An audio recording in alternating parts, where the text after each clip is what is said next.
Hello and welcome my dear students. I am Rushali ma'am from VM academy classes Nashik. हम देख रहे हैं हमारे 12th साइंस का syllabus for Maharashtra state board और देख रहे हैं चैप्टर नंबर 2 सॉल्यूशंस। आज है लेक्चर नंबर 3। लास्ट लेक्चर में हमने कॉन्सेंट्रेशन टर्म देखे थे, आज और इसके आगे के लेक्चर में उनको हमें यूज़ करना है। तो आज हम देखेंगे सोल्यूबिलिटी। सोल्यूबिलिटी क्या होती है, उसकी डेफिनेशन, उसके यूनिट क्या होते हैं। उसके बाद हम देखेंगे फैक्टर अफेक्टिंग टू सोल्यूबिलिटी। तो कौन से फैक्टर है, उनका क्या इफेक्ट होता है, उसे डिटेल में जानेंगे। तो चलो स्टार्ट करते हैं lecture number 3 solubility and it's factor affecting with VM academy Nashik. तो चलो देखते हैं सोल्यूबिलिटी क्या है। सोल्यूबिलिटी किसकी होगी? ऑफ कोर्स सोल्यूट की होगी, क्योंकि सोल्यूटिव क्या होता है, सॉल्वेंट में डिजॉल्व होता है, सोल्यूबल होता है। डिजॉल्व होना ही मतलब सोल्यूबल है। तो solubility of solute is the amount per unit volume. जो अमाउंट होगा किसका, सोल्यूट का, तो अमाउंट हमेशा होगा ग्राम में। तो amount per unit volume of saturated solution at specific temperature. तो वॉल्यूम जो होगा वो वॉल्यूम किस में होगा, लीटर में होगा।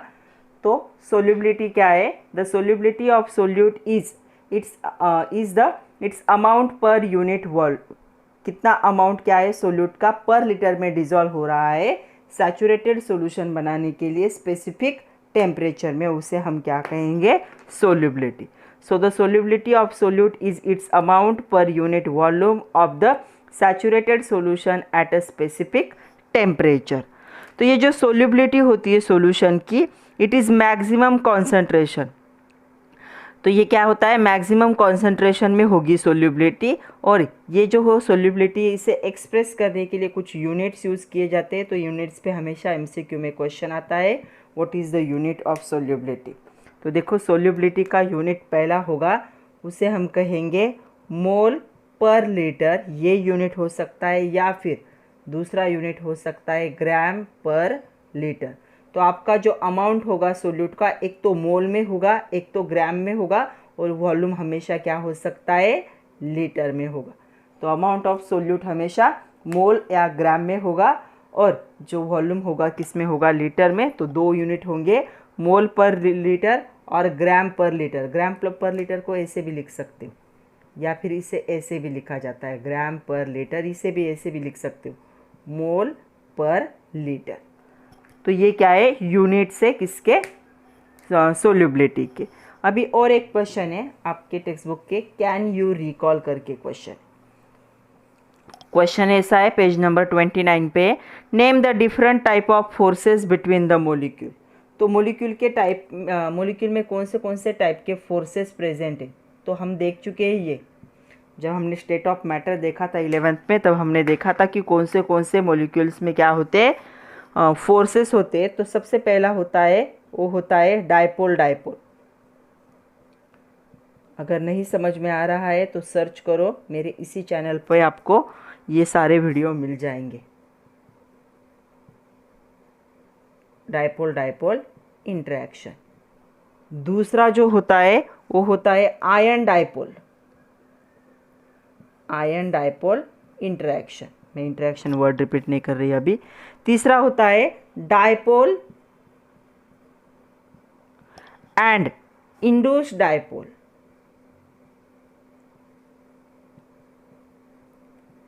इंटरेक्शन।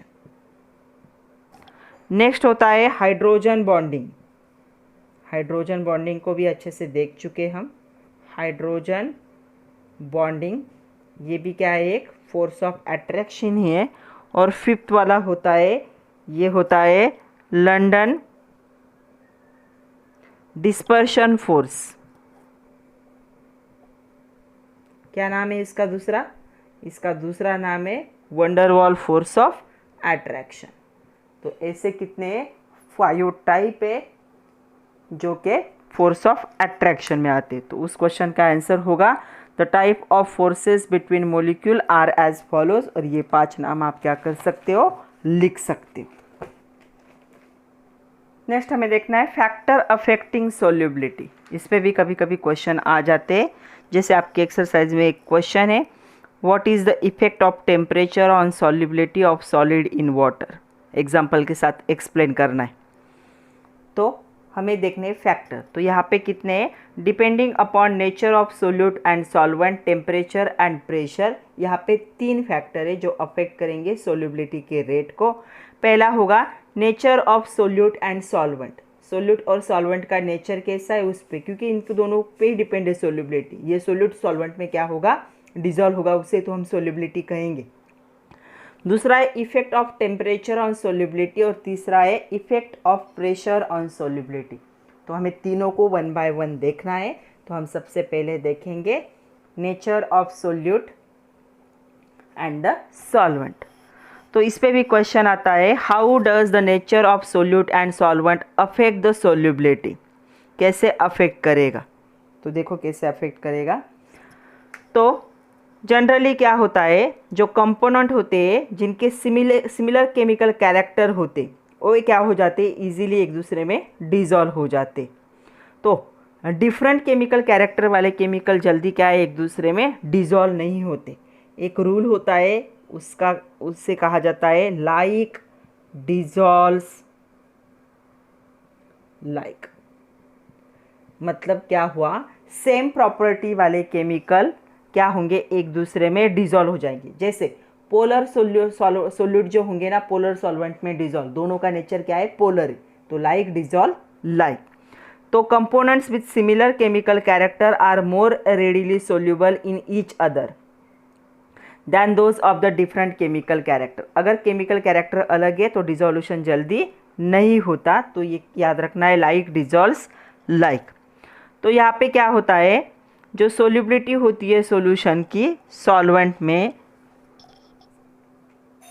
तो इस पे भी डिपेंड होगी कि उनके इंटरमोलिकुलर फोर्सेस कैसे। The substance having the similar intermolecular forces are soluble in each other. जिनके इंटरमोलिकुलर फोर्सेस भी सेम होते हैं वो भी क्या होते हैं, एक दूसरे में क्या हो जाते, डिजॉल्व हो जाते। फॉर एग्जाम्पल देखो कि जो पोलर सोल्यूट होंगे, पोलर मतलब 2 पोल जो फॉर्म कर सकते, पोलर सोल्यूट कौन हो सकते हैं, जैसे कि NaCl। NaCl 2 पोल फॉर्म कर सकता है, यस, Na+ एंड Cl-। तो ये क्या होंगे, पोलर सॉल्वेंट। पोलर सॉल्वेंट कौन है, हमेशा याद रखना है, वाटर। वाटर पोलर सॉल्वेंट है। तो इसमें क्या हो जाएंगे, ये डिजॉल्व होंगे, क्योंकि ये भी 2 पोल बना सकता है, OH- या फिर HOH में क्या होता है, यहाँ पे निगेटिव पार्शियल पॉजिटिव चार्ज होता है। तो ये पोलर सॉल्वेंट है, ये पोलर। तो क्या होगा, polar solute like NaCl dissolve in polar solvent like water. तो ये इसमें डिजॉल्व हो सकता है। नॉन पोलर ऑर्गेनिक कंपोनेंट जो होते हैं, जैसे कि कोलेस्ट्रॉल भी है कि वो डिजॉल्व होंगे नॉन पोलर सॉल्वेंट में। तो जैसे पोलर में डिजॉल्व हुआ, वैसे ही नॉन पोलर सोल्यूट जो होंगे वो किस में डिजॉल्व होंगे, नॉन पोलर सॉल्वेंट। तो नॉन पोलर सोल्यूट का एग्जांपल है यहाँ पे जो हमारा कोलेस्ट्रॉल होता है। कोलेस्ट्रॉल सब लोगों को पता है, ये नॉन पोलर है। तो ये नॉन पोलर में ही डिजॉल्व हो सकता है, जैसे कि बेंजीन में डिजॉल्व हो सकता है। बेंजीन याद है, हम 11th में हाइड्रोकार्बन में बेंजीन को डिटेल में देख चुके, C6H6 बेंजीन में डिजॉल्व हो सकता है, CCl4 में डिजॉल्व हो सकता है, या फिर CCl4 बेंजीन में भी डिजॉल्व हो सकता है। तो ये नॉन पोलर है। कभी कभी क्या होता है, नॉन पोलर सोल्यूट जो है वो पोलर सॉल्वेंट में भी डिजॉल्व हो जाता है। तो नॉन पोलर सोल्यूट जो है ये कभी कभी होता है, हमेशा नहीं होगा। जैसे कि शुगर क्या है, नॉन पोलर है, लेकिन वो वाटर में क्या होती है, डिजॉल्व होती है। इस पे भी क्वेश्चन आता है हमेशा, वह sugar is non polar in nature still it dissolve in water. तो ये वाटर में क्यों डिजॉल्व होती है, बिकॉज ऑफ हाइड्रोजन बॉन्डिंग। तो हाइड्रोजन बॉन्डिंग की वजह से क्या होगा, यहाँ पे शुगर वाटर में डिजॉल्व होती है। शुगर क्या है, एक हाइड्रोकार्बन है। तो शुगर वाटर में डिजॉल्व होती है, क्यों, शुगर वाटर के साथ क्या बनाती है, हाइड्रोजन बॉन्डिंग बनाती है, इसलिए शुगर पानी में डिजॉल्व हो सकती है। जबकि शुगर नॉन पोलर है, वाटर क्या है, पोलर है। तो sugar non polar in nature dissolve in water, it is due to intermolecular hydrogen bonding between them. जिनके बीच में हाइड्रोजन बॉन्डिंग होते हैं वो भी एक दूसरे में इजीली क्या होते हैं, डिजॉल्व हो जाते हैं। तो ये था पहला, nature of the solute and solvent. तो हमने देखा polar polar, non polar non polar, और नॉन पोलर पोलर का भी एक एग्जाम्पल देखा। इसी पे और एक क्वेश्चन है, आपके टेक्स्ट बुक में कैन यू टेल के करके पेज नंबर 29 पे क्वेश्चन ऐसा है, नैप्थेलिन, नैप्थेलिन पता है सब लोगों को, नैप्थेलिन बॉल्स जो होते, तो नैप्थेलिन राउंडेड वाइट कलर के बॉल्स होते, तो ये क्या होते, ये बेंजीन में डिजॉल्व होते but not dissolve in water, पानी में डिजॉल्व नहीं होते। ऐसा क्वेश्चन है why does naphthalene dissolve in benzene but not in water, क्यों हो रहा है ऐसा? बिकॉज हमें पता है क्या होता है, लाइक डिजॉल्व लाइक, ये क्या है, एक प्रिंसिपल है कि सेम कैरेक्टर वाली चीज़ें क्या होती है, एक दूसरे में डिजॉल्व होती है। तो इस प्रिंसिपल के हिसाब से जो सोल्यूट और सॉल्वेंट है उनकी सोल्युबिलिटी इस पे डिपेंड होगी। तो जो सब्सटेंस है जिनके सिमिलर इंटरमोलिकुलर फोर्सेस होते हैं या सिमिलर प्रॉपर्टीज़ होती है वो एक दूसरे में डिजॉल्व हो जाते। नैप्थेलिन और बेंजीन ये दोनों भी क्या है, बोथ आर नॉन पोलर, तो यहाँ पे क्या होगा, ये डिजॉल्व हो जाएगा। और ये क्या है, वाटर पोलर है और इसके साथ हाइड्रोजन बॉन्डिंग भी नहीं करता। तो नैप्थेलिन और बेंजीन दोनों भी पोलर नॉन पोलर है नेचर में, इसलिए नैप्थेलिन बेंजीन में डिजॉल्व होता है। बट नैप्थेलिन नॉन पोलर है और वाटर क्या है, पोलर है, इसलिए ये क्या है, वाटर में डिजॉल्व नहीं हो सकता। इसीलिए नैप्थेलिन बेंजीन में डिजॉल्व होता है लेकिन वाटर में डिजॉल्व नहीं होता due to this nature. Next question देखो, कैन यू रिकॉल करके पेज नंबर 29 पे दिया है, state Le Chatelier principle for exothermic and endothermic processes. तो ली चार्टरलियर्स हम देख चुके हैं कहाँ पे, केमिकल इक्विलिब्रियम में 11th में ली चार्टरलियर्स। तो लास्ट लेक्चर हमने ली चार्टरलियर्स का देखा था, तो उनका हमने देखा था इक्विलिब्रियम पे क्या इफेक्ट होता है। तो एक्सोथर्मिक और एंडोथर्मिक प्रोसेस में according to Le Chatelier principal क्या होगा, तो पहले हम देखेंगे एक्सोथर्मिक के लिए क्या होगा। तो एक्सोथर्मिक रिएक्शन में क्या होगा, जैसे ही आप क्या करते हो, टेम्परेचर को इंक्रीज करते हो अकॉर्डिंग टू दिस, तो इक्विलिब्रियम क्या होता है, शिफ्ट होता है। तो जो इक्विलिब्रियम होगा वो क्या होगा, शिफ्ट होगा, कहाँ पे, टू द लेफ्ट। तो यहाँ पे क्या है, मोर रिएक्टेंट फॉर्म, मतलब लेफ्ट क्या है, राइट टू लेफ्ट शिफ्ट होगा। तो अगर आपका इक्विलिब्रियम ऐसा है, A प्लस बी था, C प्लस डी फॉर्म हो रहा था, तो जैसे आप टेम्परेचर बढ़ाओगे तो रिवर्स रिएक्शन क्या होगी, तो ये फेवर करेगा कौन से रिएक्शन को, रिवर्स रिएक्शन को, बैकवर्ड भी कह सकते हो, रिवर्स रिएक्शन को फेवर करेगा। तो यहाँ पे क्या होगा, रिएक्टेंट का कॉन्सेंट्रेशन क्या होगा, इंक्रीज होगा in exothermic reaction. Exothermic reaction तो हम लिख सकते हैं according to Le Chatelier principle for an exothermic reaction and increase in temperature shift the position of equilibrium to the left, right to left, तो more reactant is form. तो reactant form कब होंगे, जब रिवर्स रिएक्शन का rate क्या होगा, increase होगा। इसे मैं कलर से दिखाती हूँ कि इस रिएक्शन का रेट क्या होगा, इंक्रीज होगा। ये कब हुआ, एक्सोथर्मिक में। एंडोथर्मिक में क्या होगा, देखो एंडोथर्मिक रिएक्शन, तो according to Le Chatelier principle endothermic reaction क्या होगा, जब आप टेम्परेचर को इंक्रीज कर दोगे तो क्या होगा, शिफ्ट होगा position of equilibrium to the right. ये राइट की तरफ क्या होगा, शिफ्ट होगा। राइट की तरफ शिफ्ट होगा मतलब क्या होगा, यहाँ पे ज़्यादा प्रोडक्ट फॉर्म होगा, प्रोडक्ट का कॉन्सेंट्रेशन बढ़ेगा। ये कब होगा, जब फॉरवर्ड रिएक्शन का रेट क्या हो जाएगा, हाइयर होगा। तो फॉरवर्ड रिएक्शन का रेट हाइयर होगा मतलब ये रेट क्या होगा, हाइयर होगा फॉर द एंडोथर्मिक। तो एक्सोथर्मिक के लिए रिवर्स रेट ज़्यादा हुआ और एंडोथर्मिक के लिए फॉरवर्ड रेट का क्या हुआ, हाइयर हुआ। तो ये क्या था, ली चार्टरलियर प्रिंसिपल। सेकंड फैक्टर हमें देखना है, effect of temperature on the solubility. इस पे आपके एक्सरसाइज में क्वेश्चन भी है। क्या क्वेश्चन था, what is the effect of temperature on solubility of solid in water, और एग्जाम्पल भी हमें देने। तो क्या होगा, जो इफेक्ट होगा टेम्परेचर का on solubility of substance is depends on the enthalpy of solution. Solution का एंथैल्पी कैसा है, इस पे डिपेंड होगा।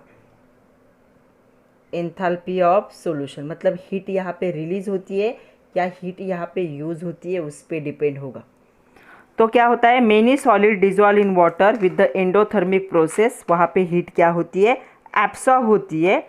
When temperature is increase by addition of heat, solubility of substance क्या होगा, इंक्रीज होगा। अभी तो देखा हमने ली चाटरलियर प्रिंसिपल के हिसाब से कि टेम्परेचर को बढ़ाओगे तो सोल्युबिलिटी का रेट क्या होगा, इंक्रीज होगा। किसके लिए, फॉर द एंडोथर्मिक रिएक्शन के लिए।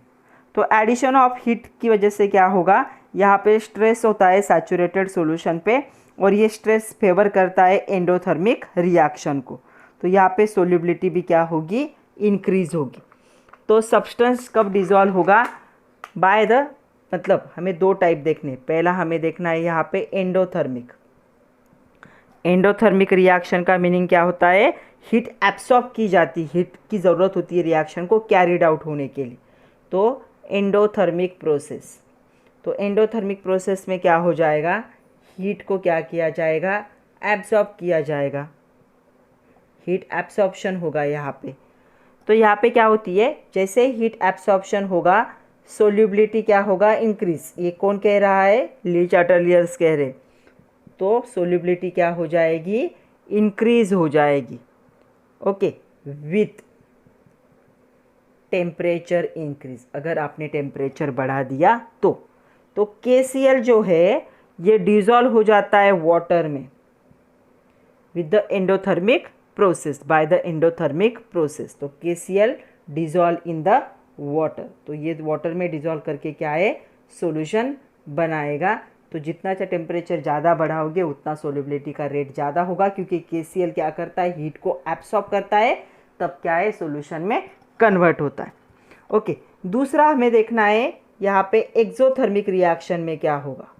तो देखो एक्सोथर्मिक रिएक्शन में क्या होगा, एक्सोथर्मिक रिएक्शन मतलब क्या होता है, हीट इज रिलीज। तो एक्सोथर्मिक रिएक्शन में क्या होगा, यहाँ पे हीट क्या होगी, रिलीज होगी, एब्सॉर्ब नहीं होगी। अभी हीट क्या होती है, रिलीज होती है यहाँ पे। तो यहाँ पे क्या होगा, सोल्युबिलिटी इंक्रीज होगी क्या, नो, सोल्युबिलिटी क्या हो जाएगी, डिक्रीज होगी अकॉर्डिंग टू ली चाटरलियर प्रिंसिपल। जैसे आप टेम्परेचर को बढ़ाओगे सोल्युबिलिटी क्या होगी, डिक्रीज होगी। For example CaCl2 then LiSO4H2O, Li2 चाहिए यहाँ पे, Li2SO4, ये क्या है, वाटर में डिजॉल्व होते, तो ये वाटर में क्या हो जाएंगे, डिजॉल्व होंगे, रिलीजिंग द हीट, हीट को रिलीज करके। मगर आपने स्टार्टिंग में ही टेम्परेचर बढ़ा दिया तो ये डिजोल्यूशन का रेट, सोल्युबिलिटी का रेट क्या हो जाएगा, डिक्रीज हो जाएगा। मतलब यहाँ पे हमने क्या अंडरस्टैंड किया, इम्पॉर्टेंटली हमने यहाँ पे अंडरस्टैंड किया, no direct correlation between the solubility and the exothermicity और एंडोथर्मिसिटी। तो डायरेक्ट कोई यहाँ पे रिलेशन नहीं है सोल्युबिलिटी का। तो एक किस पे डिपेंड है, एग्जाम्पल पे डिपेंड है कि रिएक्शन कैसी होती है। तो डिसोल्यूशन CaCl2 का वाटर में एक्सोथर्मिक था और NH4NO3 में क्या है, एंडोथर्मिक है। तो यहाँ पे सोल्युबिलिटी सब्सटेंस की इंक्रीज होती है विद द टेम्परेचर। तो जनरली हम कह सकते हैं सोल्युबिलिटी जो है टेम्परेचर के साथ क्या होगी, इंक्रीज होगी। और एक क्वेश्चन है आपके टेक्स्ट बुक के एक्सरसाइज इसका है, कैन यू टेल का, पेज नंबर 29 पे, anhydrous sodium sulphate, anhydrous sodium sulphate dissolve in water with evolution of heat. जैसे अनहाइड्रस सोडियम सल्फेट को पानी में ऐड कर दोगे और बीकर को अगर बाहर से हाथ लगाओगे तो हॉट लगता है, मतलब यहाँ पे हीट क्या हुई है, रिलीज हुई। What is the effect on it's solubility. तो अनहाइड्रस, जो अनहाइड्रस होगा सोडियम सल्फेट, जैसे इसे पानी में ऐड कर दोगे वाटर में तो यहाँ पे ये सॉल्यूशन फॉर्म करता है, ओके। और ये क्या होता है, ये कौन सी रिएक्शन है, ये रिएक्शन है exothermic, large amount of heat is release after the reaction. तो क्या है, anhydrous sodium sulphate dissolve in water with evolution of heat. तो डिजोल्यूशन रिएक्शन का क्या होगा, एक्सोथर्मिक होगा। When the substance dissolve in water, जैसे सब्सटेंस वाटर में डिजॉल्व हो जाता है एक्सोथर्मिक प्रोसेस से, हीट को रिलीज करता है, तो अगर ऐसे कंडीशन में आपने टेम्परेचर को इंक्रीज कर दिया तो सोल्यूबिलिटी क्या हो जाएगी, डिक्रीज होगी, क्योंकि इसके रिएक्शन के लिए इसे हीट की ज़रूरत नहीं, उल्टा ही हीट को रिलीज़ करता है। तो इस कंडीशन में अगर आपने उसको हीट किया तो सोल्यूबिलिटी क्या होगी, डिक्रीज होगी। इसीलिए हम कह सकते हैं solubility of anhydrous sodium sulphate in water decreases with increase in temperature. तो ये क्या होगी, अगर टेम्परेचर इंक्रीज किया तो सोल्यूबिलिटी डिक्रीज होगी, क्योंकि ये क्या है, एक्सोथर्मिक रिएक्शन है, हीट क्या करता है, रिलीज करता है। नेक्स्ट देखो एक क्वेश्चन है, following graph shows the experimental determination of solubilities of some ionic salt in water at various temperature. Comment on the effect of temperature on solubility of this compound in water. तो हमें क्या करना है, देखना है। तो देखो यहाँ पे क्या था, सोल्यूबिलिटी था, टेम्परेचर के साथ क्या हुआ, सोल्यूबिलिटी इंक्रीज डिक्रीज दिख रहा है। तो कर्व ऊपर गया है मतलब इंक्रीज है, स्ट्रेट रहा है मतलब नो चेंज है। तो देखो क्या होगा, solubility of NaBr, NaCl, KCl, NaBr, NaCl and KCl। तो इसमें क्या हुआ है, चेंज स्लाइट विथ टेम्परेचर, थोड़ा सा सोल्यूबिलिटी में चेंज हुआ है टेम्परेचर के साथ। और जो सोल्यूबिलिटी है KNO3, NaNO3 and the KBr, इनको देखो इनिशियली क्या था और यहाँ पे इन तीनों का देखो, यहाँ पे क्या हुआ है, अप्रिशिएट क्या हुआ है, इंक्रीज हुआ है सोल्यूबिलिटी टेम्परेचर के साथ। तो यहाँ से हमें पता चलता है कि NaBr, NaCl, KCl में स्लाइड चेंज होगा सोल्यूबिलिटी विथ टेम्परेचर, और जो सोल्यूबिलिटी होगी KNO3, इसके बाद NaNO3, KBr इंक्रीज होगा with increase in temperature. Next देखो, एक हमेशा क्वेश्चन आता है, give reason the solubility of gases in water usually decrease with increase of temperature. तो जो सोल्यूबिलिटी वो क्या होती है, डिक्रीज होती है अगर आप टेम्परेचर को क्या करोगे, इंक्रीज कर दोगे। तो क्या होगा, when gases are dissolve in water, जब भी गैसेस पानी में डिजॉल्व होते हैं, the gas molecule in liquid phase are condense. तो ये गैस मोलिक्यूल क्या है, लिक्विड फेज में क्या हो जाते हैं, कंडेंस हो जाते। तो यहाँ पे क्या होगा, condensation is and the exothermic process. तो कंडेंसेशन एक एक्सोथर्मिक प्रोसेस है। तो सोल्यूबिलिटी जो होगी गैसेस की वाटर में क्या होती है, डिक्रीज होती है विथ इंक्रीज इन टेम्परेचर। जितना टेम्परेचर बढ़ा होगे उतना वाटर की सोल्यूबिलिटी क्या होगी, डिक्रीज होगी, क्योंकि वो कंडेंस फॉर्म में। कंडेंसेशन प्रोसेस क्या होती है, एक्सोथर्मिक, और ली चाटरलियर प्रिंसिपल के हिसाब से एक्सोथर्मिक रिएक्शन में अगर आप टेम्परेचर बढ़ाओगे तो सोल्यूबिलिटी क्या होगी, डिक्रीज होगी। तो इसलिए हम कह सकते हैं solubility of gas in water decreases with increase in the temperature. तो जो यूनाइटेड स्टेट है उसमें 1 बिलियन से भी ज़्यादा गैलन वाटर को क्या किया जाता है, जो रिवर से और लेक से उनको इंडस्ट्री में यूज़ किया जाता है कूलिंग प्रोसेस के लिए। या जब कूलिंग प्रोसेस होती है तब क्या होता है, वाटर को हीट को एब्सॉर्ब करता है और ऐसे वाटर को रिटर्न किया है रिवर और लेक में छोड़ दिया जाता है। तो यहाँ पे ये वाटर जो है हॉट कंडीशन में टेम्परेचर इंक्रीज़ हुआ है, तो यहाँ पे जो सोल्यूबिलिटी क्या हो जाएगी, उसकी डिक्रीज़ हो जाएगी। और इसका अफेक्ट किस पे होता है, जो एक्वेटिक लाइफ होती है, जैसे कोल्ड ब्लडेड एनिमल्स जो होंगे फिश, उन पे होगा। अगर ऑक्सीजन का कंटेंट कम हो गया, क्योंकि ऑक्सीजन एक गैस है, तो ये जो एक्वेटिक एनिमल है वो सर्वाइव नहीं कर सकते।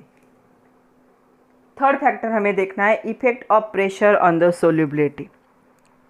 तो इस पे भी क्वेश्चन आ जाता है, what is the effect of pressure on solubility of solid, liquid and gas. तो pressure has no effect on solubilities of solid and liquid. तो हमेशा याद रखो, प्रेशर का सॉलिड और लिक्विड के सोल्यूबिलिटी पे कोई भी इफेक्ट नहीं होता। तो हम लिख सकते हैं no effect on the solubility of solid and liquid, क्योंकि दोनों भी क्या है, कंप्रेसिबल नहीं है, इनकम्प्रेसिबल है। उनको हम कंप्रेस करके उनकी साइज छोटी नहीं कर सकते, गैस को ही हम कंप्रेस कर सकते। तो सॉलिड के पार्टिकल हम देख चुके हैं कैसे होते हैं, ऐसे होते, और जो लिक्विड होते हैं उनके पार्टिकल भी ऐसे होते हैं। तो दोनों को भी हम कंप्रेस नहीं कर सकते, इनकम्प्रेसिबल है दोनों। तो दोनों पे प्रेशर का कोई इफेक्ट नहीं होगा। तो ना ही सॉलिड पे और ना ही लिक्विड के सोल्यूबिलिटी पे प्रेशर का कोई इफेक्ट होता है। तो प्रेशर का इफ़ेक्ट कहाँ पे होगा? तो प्रेशर का जो इफ़ेक्ट होगा सोल्युबिलिटी ऑफ गैस पे होगा। So solubility of gases in liquid increase with increasing temperature. तो जो गैसेस होंगे उनकी सोल्युबिलिटी क्या होती है? इंक्रीज होती है जब आप क्या करोगे? प्रेशर को भी क्या कर दोगे? इंक्रीज कर दोगे। तो pressure solubility of gases in liquid increases with the pressure. जैसे प्रेशर को इंक्रीज कर दोगे ये भी क्या हो जाएगा? इंक्रीज होगा। और इसी को सबसे पहले एक्सप्लेन किया था बाय द साइंटिस्ट, उनका नाम है हेनरी। तो हमें देखना है Henry's law of the solubility. तो हेनरीज लॉ और उसके न्यूमेरिकल हमेशा एग्ज़ाम में आते। तो जो हेनरीज लॉ है उसके न्यूमेरिकल जो है उसे हम देखेंगे नेक्स्ट लेक्चर में। तब तक के लिए आप पढ़ते रहिए, नोट्स बनाइए। All the best and thank you very much my dear students.